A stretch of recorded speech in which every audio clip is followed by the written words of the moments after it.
You open your project configuration file and you are staring at 95 different color variables. You have Slate 400 for a border, Slate 500 for a subtitle, Gray 600 for a sidebar background, and Zinc 700 for an inactive tab. You spent 45 minutes this morning arguing with yourself over whether a secondary button should be hex code, 3B82F6 or 2563EB.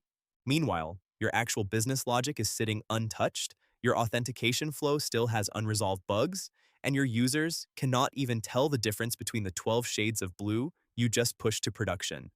Stop engineering your user interface like an amateur painter trying to mix colors on a canvas. You are building software, not a digital art gallery. Here's the part nobody tells you about modern utility first cascading style sheets, frameworks like Tailwind. They give you a default color palette with 22 separate hues, and each of those hues has 11 individual numbered shades ranging from 50 all the way up to 950. That is 242 default colors right out of the box, before you even add your own custom branding tokens. When you give a solo developer or a small engineering team an infinite playground of hex codes, the immediate result is not creative freedom. The result is massive visual technical debt and severe cognitive overhead. Every single time a user clicks through your micro software as a service application, their brain is subconsciously mapping your interface hierarchy. When your primary interactive button is blue 500 on the dashboard, but suddenly shifts to blue 600 on the billing page, or when your secondary data containers alternate between 4 different temperatures of gray, you are forcing the user to constantly relearn your navigation hierarchy from scratch. You are burning their mental energy on interface friction instead of letting them execute their daily workflow. That is not design flexibility, that is architectural failure. Let's cut through it. To build a user interface that looks professional, scales cleanly across light and dark modes, and compiles without a bloated design system, you need to strip your entire configuration down to exactly 8 functional color roles. Not 20, not 50, 8. We call this the 8-color user interface architecture. When technical founders and engineering teams replace their sprawling palette definitions with a strict 8-token system, styling maintenance time drops by more than 50%, visual inconsistency bugs drop to absolute zero, and implementing a flawless dark mode takes hours instead of weeks. Let's slow down and actually look at this protocol, because every single one of these 8 roles has a strict mathematical and behavioral boundary that separates clean system engineering from amateur visual guessing. First, we establish our layout primitives. These make up the physical structure of your application. You need exactly one primary brand color carried over as a structural layout anchor, but only if it maintains legibility across both light and dark backgrounds. Next, you need a high contrast background primitive and a corresponding high contrast foreground primitive.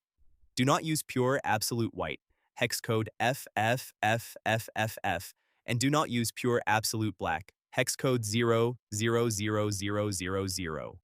Pure black on pure white creates severe eye strain due to extreme optical contrast ratios on modern high-definition displays. Instead, your high contrast light primitive should be a slightly softened off-white, and your high contrast dark primitive should be a deep, saturated charcoal or slate. Now here is the strange part where 90% of developers mess up their dark mode implementation. Instead of creating a whole new secondary set of muted grays for sidebars, cards, and subtle form borders, we enforce the crossover neutral rule. You define exactly 2 low-contrast neutral tokens.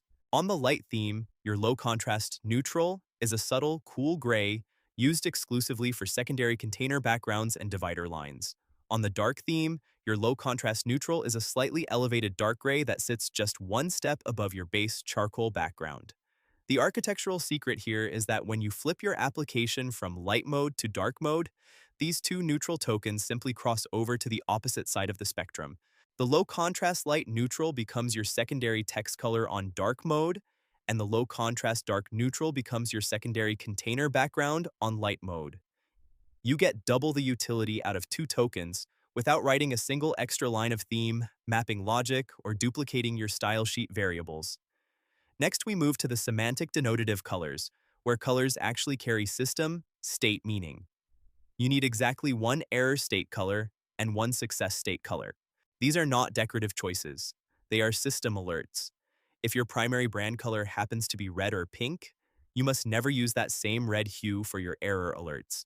If you do, You are literally conditioning your user's brain to associate your brand identity with system failure, rejected credit cards, and deleted database records. Choose a distinct high-visibility crimson, specifically reserved for destructive actions and exceptions. For success states, use a singular, unambiguous green. These two denotative tokens must remain static across both light and dark themes. You do not invert them, you do not dilute them, and you do not create 5 different subshades of them, just because an alert box has a border. Then we hit the accessibility wall, the disabled state token. Most developers simply take their standard layout elements and slap an opacity filter of 50% or 25% on them via cascading style sheets. This is a catastrophic violation of web content accessibility guidelines. When you lower opacity on a light background, the text fades into the white background. When you lower opacity on a dark background, the text sinks into the black background. Because opacity is relative to whatever element is sitting underneath it, you lose all mathematical control over your contrast ratios. A user working on a low brightness monitor in a sunlit room will not be able to read why a form submit button is disabled. Instead of relying on lazy opacity manipulation, you must define a dedicated opaque disabled state token that mathematically guarantees a minimum contrast ratio of 3:1 against its immediate container, while remaining visually distinct from active interactive elements. Finally, we establish the interactive token. This is the single most important rule of the entire architecture. You are allowed exactly one primary interactive color family for every element that a user can click, tap, or drag. Never introduce a second interactive accent color just because a dashboard layout feels visually empty. To handle hover, focus, and active states, without introducing random hex codes into your components, you apply a strict numerical modifier scale. You take your base interactive token and label it level 0. For a mouse hover or keyboard focus state, you shift the luminance value up by exactly 10% and label it level +1.